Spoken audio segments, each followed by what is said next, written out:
What is up, y'all? Welcome back. Welcome back. Tonight, we got a video coming from the Whatever podcast by Brian Atlas. I'll leave a link in the description of a young lady stating that folding laundry is comparable to oppression. She correlates the two. She sounds very idiotic, but I want to play the clip for you guys, and I want to see what you think about this. So without further ado, let's go. How are women oppressed? I do think socially, society, women are oppressed. How so? Well, there's men who expect you to bow down for them and fold their laundry. How would that be oppression? I just feel like, why are we bowing down to you? Who are you? Why do I have to work 5 hours to take you on a date? Because you want to. Because that's a you expect it though. I would like that. And I would like a woman to bow to me. Well, you can have your preference. And you can have your preference too. How is it oppression? Bowing down in general is disrespectful. It's the most respectful thing you can do. A man wanting a woman to be submissive is oppression. For women who don't want to be put in that position. I'm not forcing any woman to do it. Submission is not something that is taken, it is something that is given. But you place women who don't want to do that on a lower pedestal. Yeah, what's wrong with that? I feel like that's a form of oppression. You're oppressing men that don't want to pay for first dates? No. So it's only oppression when men do it. Like if a man holds a woman to a standard, that's oppression. When women hold men to the standards, sack up. That's your job as a man. That's not oppression. No, if he's willingly paying for our first date. No. And she's willingly bowing. The more she wants to do it, and I don't even have to tell her anything, the more attractive that is. Okay. Let's unpack this because this is extremely interesting and very relevant to what today's dating scape is, honestly. Why is it that a lot of women will want a man to come forth and act chivalrous, like opening the door and pulling out the chair, paying for the tab, paying for the first date? You know, these things are chivalrous. These are the right things to do, yes? But then when it comes to the womanly duties that would be considered feminine and submissive, there's the issue. So this is the type of woman who is never going to have a life to where she can have a child and not have to worry about bills at one point of her life. Because if she doesn't want to fold laundry and she doesn't want to cook and she doesn't want to clean or whatever, she's going to be a 50-50 woman. I'm just going to be honest with you.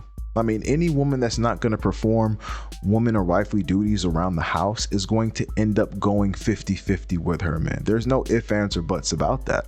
Could you imagine being a man and paying, not only for the first date, but just paying for your lifestyle in general with your woman, which is not usually far-fetched, but paying for your lifestyle with your woman, and for her to be so ungrateful for the lifestyle you provided that she doesn't even do the basic duties.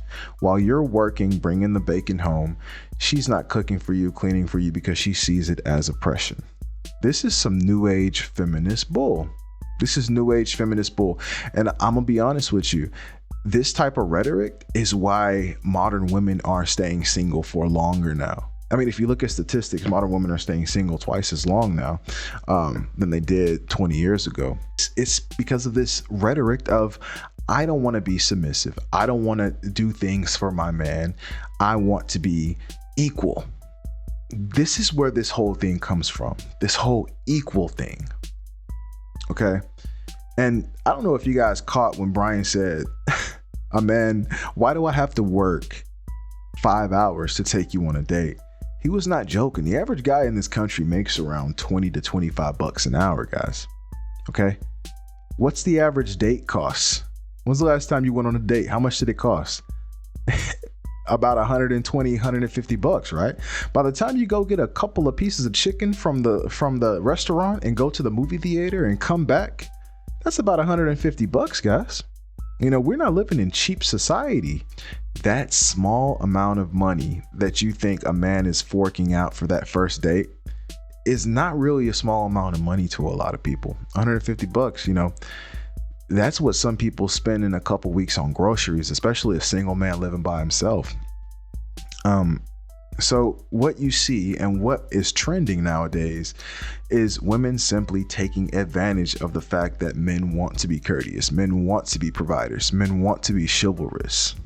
And these things are taken for granted because when it now comes time to return the favor, and keep in mind, we're not even talking about sex right now. We're just talking about wifely duties, folding laundry, doing dishes, doing regular things around the house that are gender roles. Same way as me as the man, I'm going to work every day and I'm making sure that the household is okay.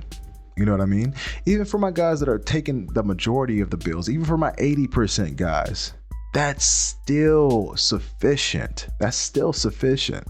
As long as your woman losing her income wouldn't put your household in jeopardy, you bearing the brunt of hard labor should reap some kind of benefits with a woman. A woman should not just be laying up in your house, not doing anything. Okay. What do the women always say about guys who sit around and play video games and never do anything? They call them losers, right? So why don't we get to call the women who sit around and don't do any type of wifely duties, fold laundry or clean dishes or make food or anything like that? Why don't we call them losers? You know what I mean? What is the difference? There's a man not doing something that he should do, and there's a woman not doing something that she should do. But yet we make this crazy distinction because the sexes just exist. We make this crazy distinction because, men should just shut up and do it anyway. The rhetoric of today's society, when it comes to women just simply taking care of the home, is rejected. The idea in today's society that a woman can stay home, take care of the kids, cook, clean, and do wifely duties is something that's feared. This used to be something that was sought after by women. Now, this is something that is feared. This is something that is rejected. This is something that women in today's society hate. All I know is that if you're a man and you're chivalrous and kind and do everything you need to do with one of these women, and you find out this is the type of woman she is, as far as she doesn't want to do any wifely duties for you, run as fast as you can, dog. This is going to end terribly for you. It's going to end terribly for you.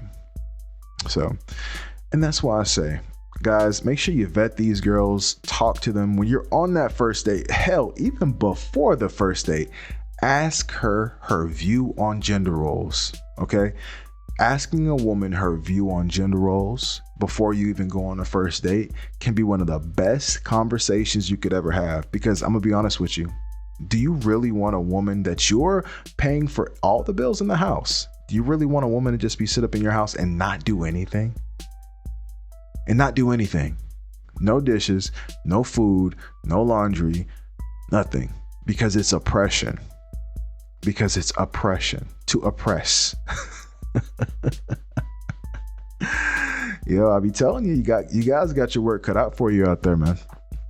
Anyway, I want to know what you think about this topic. Do you think folding laundry is oppression?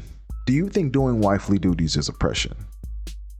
Let me know what you think in the comments. And if you like what you see, like, comment, and subscribe. I'll see y'all later.